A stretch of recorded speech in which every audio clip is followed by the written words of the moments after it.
Hola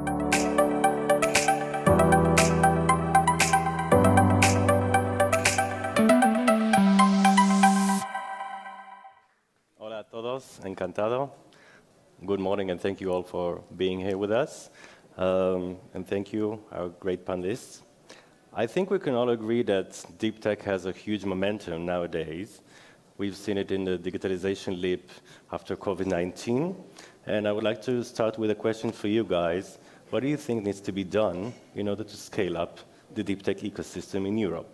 Yeah, indeed. Well, I introduce myself. I'm David, head of communities at Sandbox, and we can start by what we are doing together with the European Commission.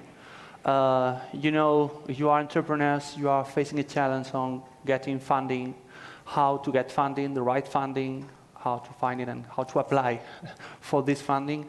And the European Commission has been for decades thinking about how to ease the access to funding. And this is when the idea of the cascade funding came in 2013. And at Funding Box, we are distributing more than 140 million euros of this cascade funding. And this is an equity-free funding solution for deep tech. They came with this revolutionary idea, the European Commission, some years ago.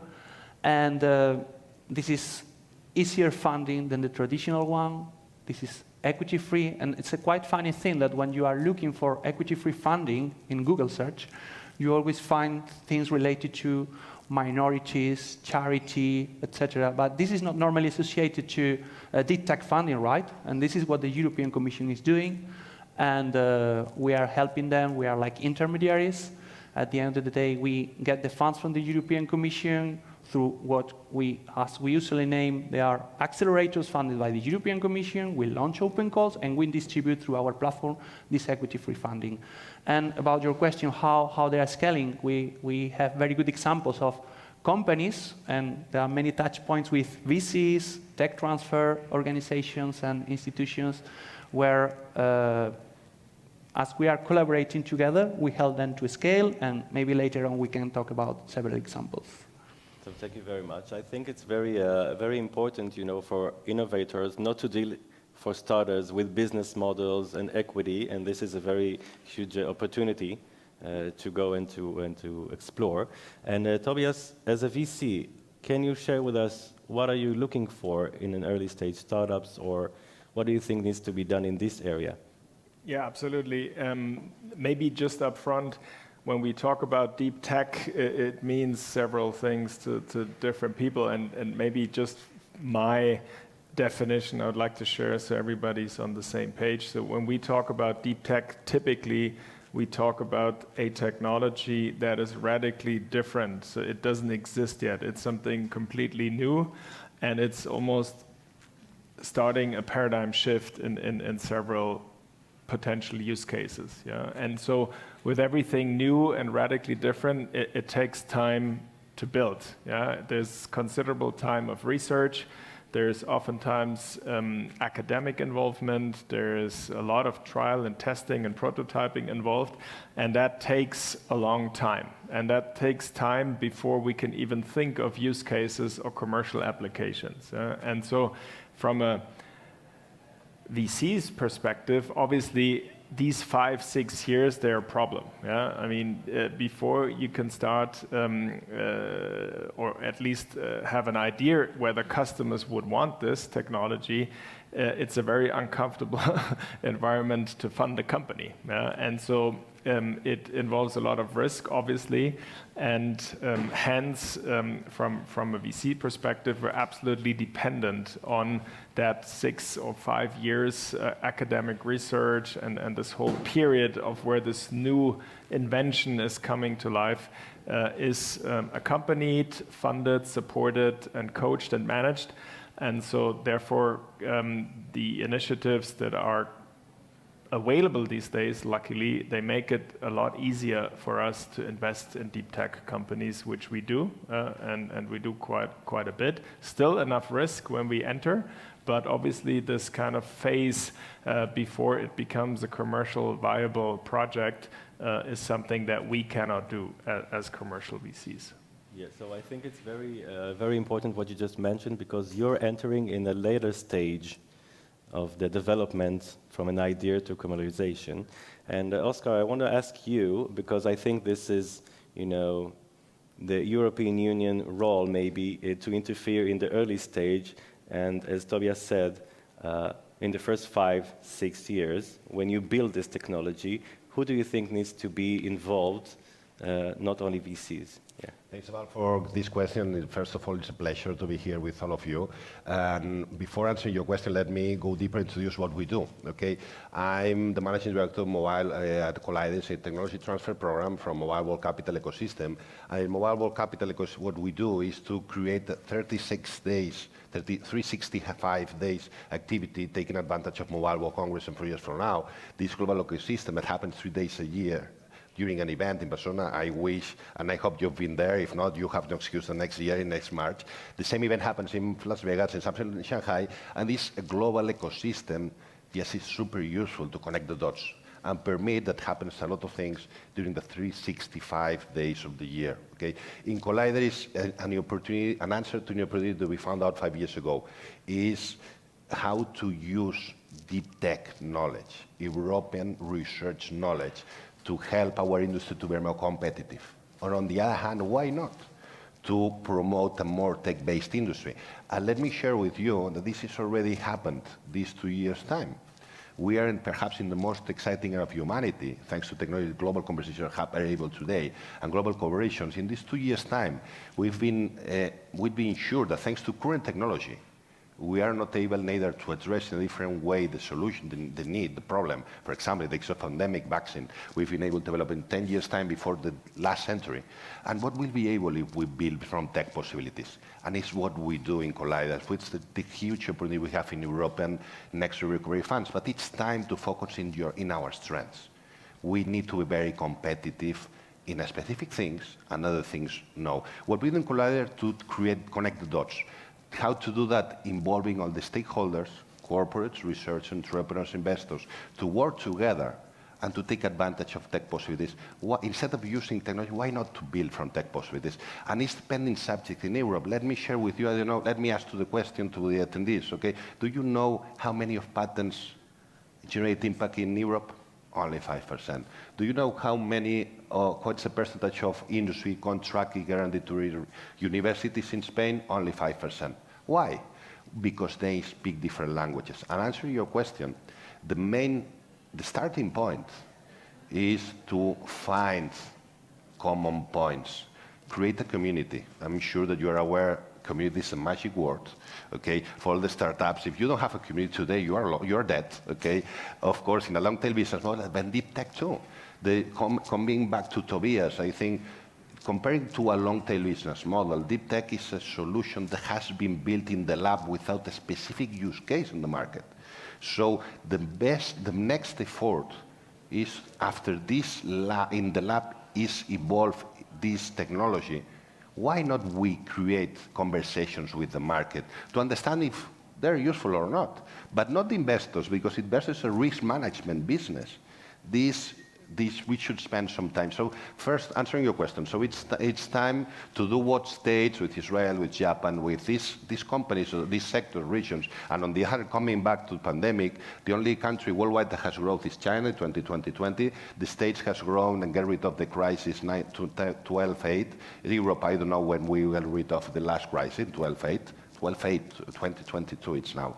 So first of all, finding collaborations models, changing the mindset of corporates willing to work with researchers, and on the other hand, to bring market mindset in the researchers. We need to change the model. Instead of how it's the height of our publications, what's the impact of the research, what we do? And of course, European governments, European Commission, should promote these points of contact. I'm going to go deeper and some examples regarding to that. I want to ask you, because I think I'm coming from Israel, and the entrepreneur spirit in Israel, I think it's very, very strong. In Europe, I think I can see great minds, great ideas, great innovators, but there is a far distance how they do market it themselves and how do they go to the market. So my question to you guys is, what do you think needs to be done in the education level at first? And this is maybe for the both of you to answer, and Tobias will go later. I will answer my question, what we do in Collider. Afterwards, I'm shifting on David, but you're doing interesting things on Tobias from investor perspective. As I was mentioning, we are a technology transfer program, so we are working mainly in 3 angles. First of all is to visualize research capabilities in the industry. And to do that, we don't reinvent the wheel. We are applying the same method in stage. So one method is called ICORPS that was raised in ICORPS and Stanford and Berkeley. And this is perhaps one of the main interesting things why American economy is behaving well. And what we are doing there is to promote market mindset in entrepreneurs and promoting 7 weeks collaboration, market valuation industry, to promote what? To understand that the industry, wow, these guys have something interesting for me, promote proof of concept, so on. This is the first angle. The second angle, we have a technology transfer program to co-creating spin-offs with the market, researchers, entrepreneurs. And for us, this co-creation is super important. It's what us makes different and helps us to generate impact, business and impact. To do what, we have one basis. First of all, we are very convinced that innovation is about tempos, maturity of technology and readiness of the market to adopt that technology. So always we start from the market, and we are not generalists, mainly in digital health, clean tech and food tech. After speaking with nearly 200, 300 corporates a year, understanding their needs, afterwards we put on their conversation deep tech projects that have been working for the last 6 years and are ready to be transferred to the market. This is, the market selects the best 15, and the second special recipe of Collider, and it's the reason why we are called Collider, okay, is that we prefer to put in the right hands a project, and we think serial entrepreneurs that have made successful initiatives, have made mistakes. Perhaps if someone is more ready than the researcher we promote to become a managing director. It's not about having skills. It's not about training marketing. It's about having made mistakes. So our CEO is a person that has created at least 5 startups, has a minimum average of 3 million fundraising. These people, they know very well how to make things happen. And at the end, during 15 weeks, guys, corporates, I don't know what happens in 50 weeks in your corporates. Now, in Collider 50 weeks, we co-create market solution with researchers, entrepreneurs, and of course, industry. And when this happens, we create spin-offs, and we are the first investor. Why? Because investors today prefer invest in long-tail business model because they're less risky than deep tech early stage. But let me share some KPIs that works very well. We are a tiny program. We are mainly working with all Spanish research institutions. Some of them are European. We brought to Spain, we are looking for 30 entrepreneurs a year, 15 projects, 20 entrepreneurs for each project. We receive nearly 1,000 people from 36 countries that want to come to our country to work in. Serial entrepreneurs, quite interesting. But coming back, we have created 20 startups, only closed 2 in last 3 years, 2. We have, with only direct, say, 700K direct investment, we had raised 7 million. We have created companies of 20 million market valuation. Investors, come here. You have a opportunity there. Oscar, thank you for that. And I want to take your point about failure, because I think it's very important for innovators and entrepreneurs to feel okay to fail. And I think there are a lot of additional things that need to be taken care of. So Tobias, what else are you looking for in a startup or an entrepreneur when you're looking for an investment? So obviously, I mean, when we're talking about deep tech, we definitely like to identify and question whether this radically new really holds. Yeah? So I mean, that's the number one. Usually you see this in patents or in kind of specific domain expertise from the founding team. But that's only one side of the story. Yeah? I mean, the other one is like, is this ever going to be commercially successful? And that's really the tricky part, because oftentimes we're dealing with scientists or researchers or people with very specific domain expertise and an excellent track record in what they do, but in very little experience or expertise in bringing a product to market. And so it's a debate whether you can whether you can teach these skills to those technical people or not. I would say it's very difficult. Yeah? But the one entrepreneurial thing Do you that think these... it's only a matter of education or other? No, it's a different mindset. It's just a skill. I mean, yes, there will be people who are coachable and who will have learned it. Maybe. Am I still on? Yeah. But I would say the vast majority, they're not also wanting to do that job. Yeah? They're more comfortable in the lab or in the research facility. And so the one entrepreneurial thing that we need to see in these founders is that they're willing to recognize that and partner up with someone who has that skill set. And from our portfolio, for example, we've backed mathematicians who are at the forefront of mixed integral linear programming, which is a whole field within mathematics. They have not sold a product to anyone. They partnered up. We have people from the University of Sheffield who are inventing natural AI, which potentially could be the next big solution in autonomy and autonomous driving. They've partnered up with a senior executive from Oracle. And so that's the entrepreneurial spirit we need to see from deep tech founders, to recognize that weak spot, open up the cap table and bring someone in who bridges that gap. That for us is a prerequisite. And I think there's plenty of talent on both ends. So I think it's a matter of making that happen. And obviously your activities are definitely helpful in matchmaking. Yeah, I will go back to David in a second, but Fausto, thank you for joining us. Thank you for waiting for me. Yeah. So I want to ask you, Fausto is general manager at the 360 Capital. I want to ask you, we've talked about the necessity in Europe, what needs to be done in order to scale up the ecosystem here. You as an investor, what are you looking for when you look in a person, in a company, in an idea, except for the, let's say, mindset, failure, obligation, etc.? Right. Well, I would say that if we focus on deep tech plays, differently from what we look for in other type of investment in IT or in consumer, we are not asking for the founder to be a suitable CEO in the medium term, because in fact maybe you have 3 or 4 years ahead of pure R&D development, and therefore a commercial CEO would be useless or detrimental.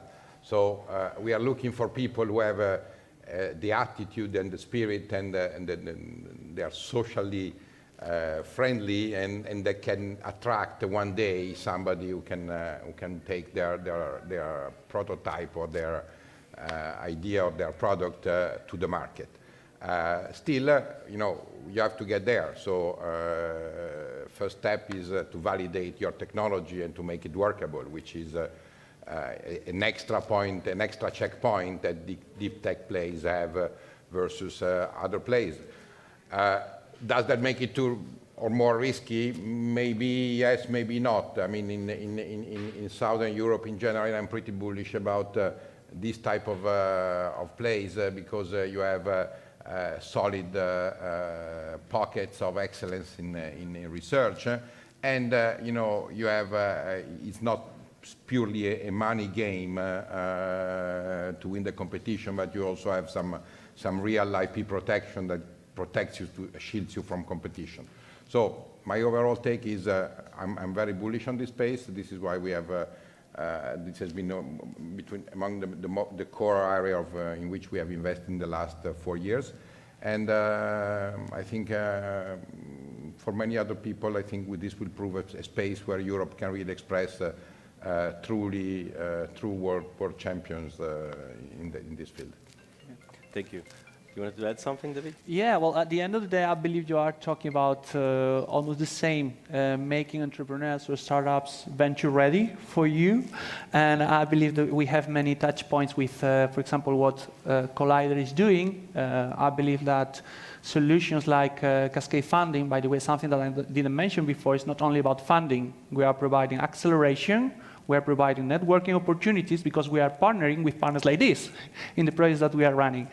And at the end of the day, we are like a sort of scouting solution for investors because we are making venture-ready startups to the acceleration programs that we are running at different stages. So maybe at some stage, I can talk to Oscar and say, hey, here you are some entrepreneurs that you can pick up and take them to Collider, or he can speak to Funding Box and tell us, hey, I have here some entrepreneurs that have passed through MVP stage, and they could be eligible for your programs.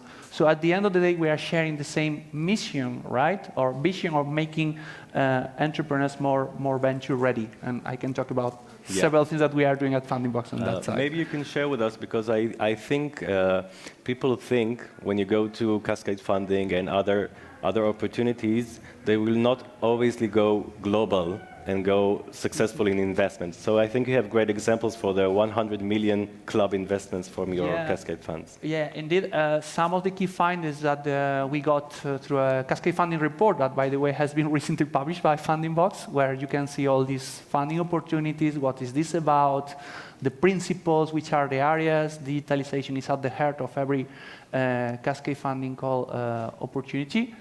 We have there three examples that came through our acceleration programs. They started by this pre-seed equivalent equity-free funding, 50,000 to 250,000 euros equity-free funding, but just after going through the EU-funded program, 1 year after, we have, for example, Nozomi Networks that got 150 million euros just 2 years after being in our programs, and right now has an equivalent value to 1 billion euros.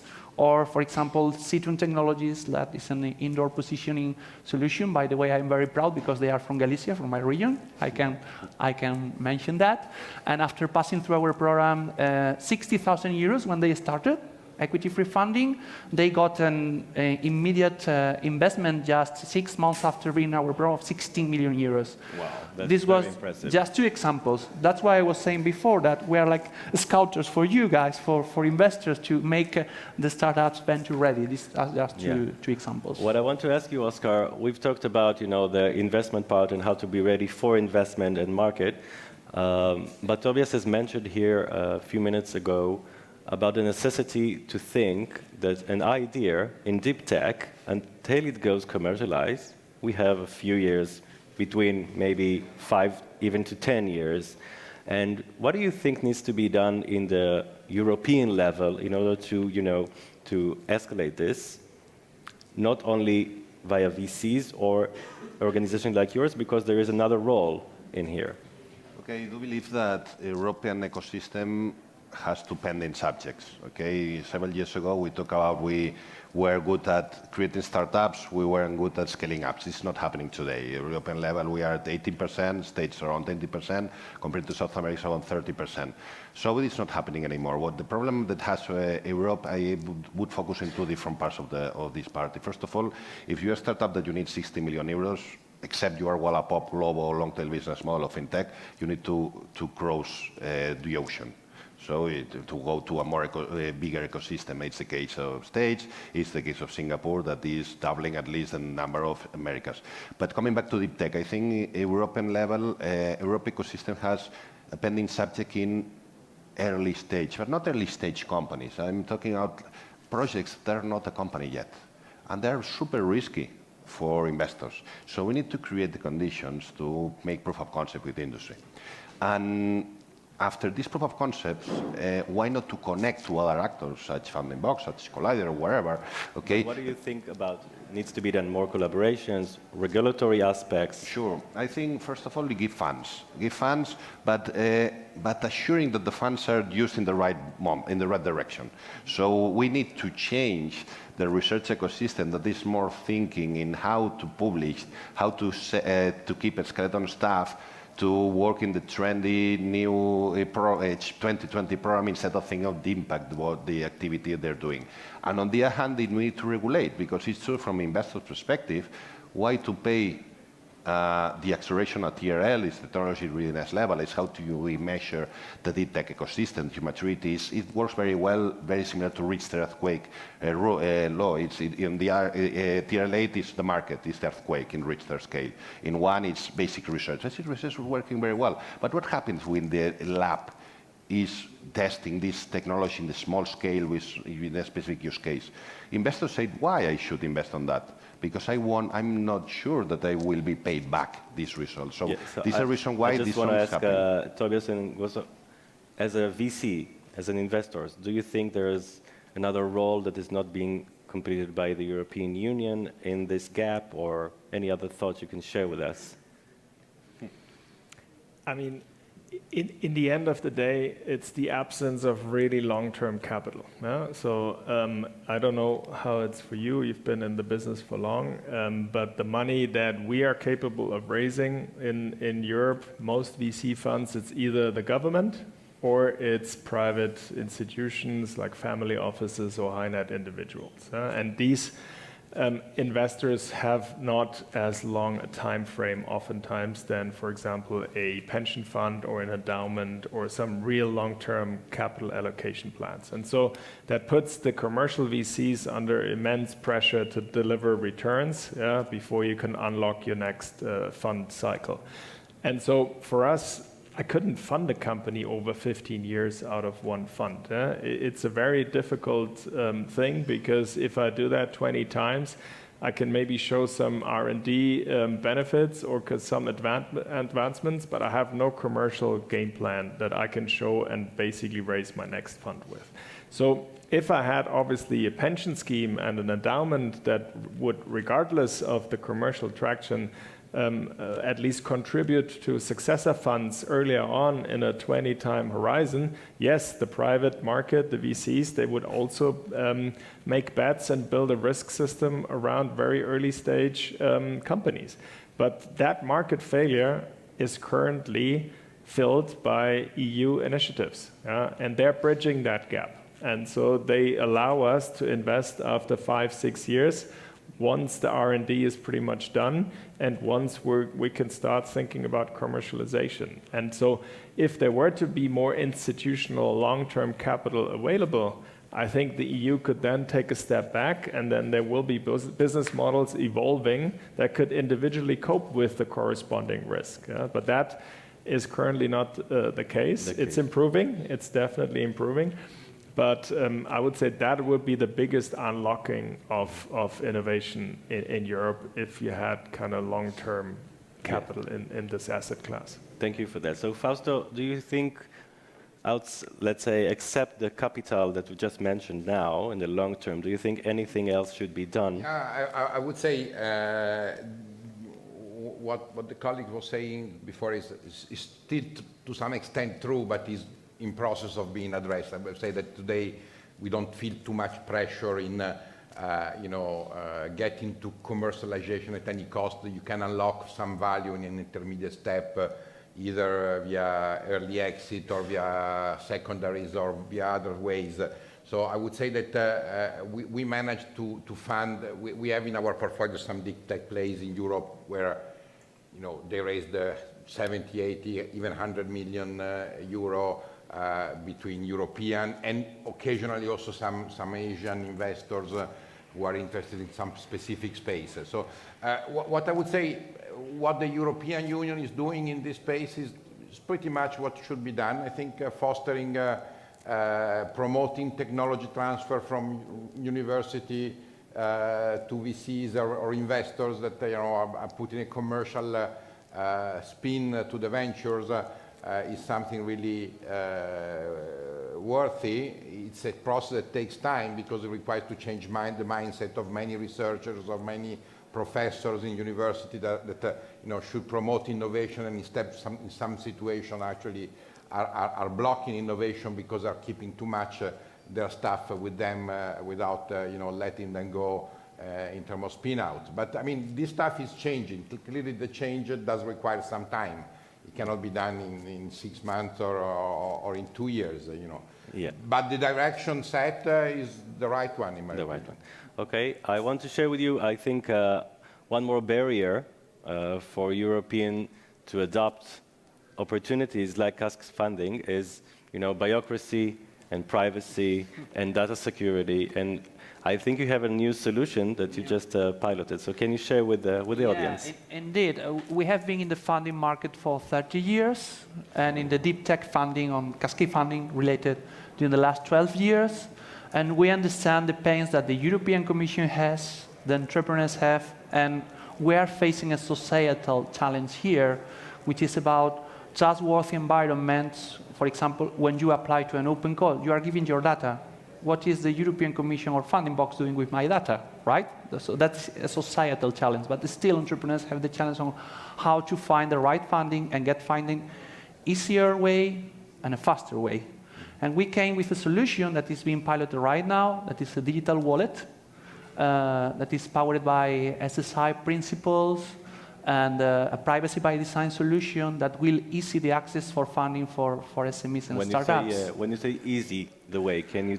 Basically, in practical terms, this means I have my digital wallet, I submit once to Funding Box platform, giving my information, but I still take care of my data because this is powered by self-sovereign identity solution.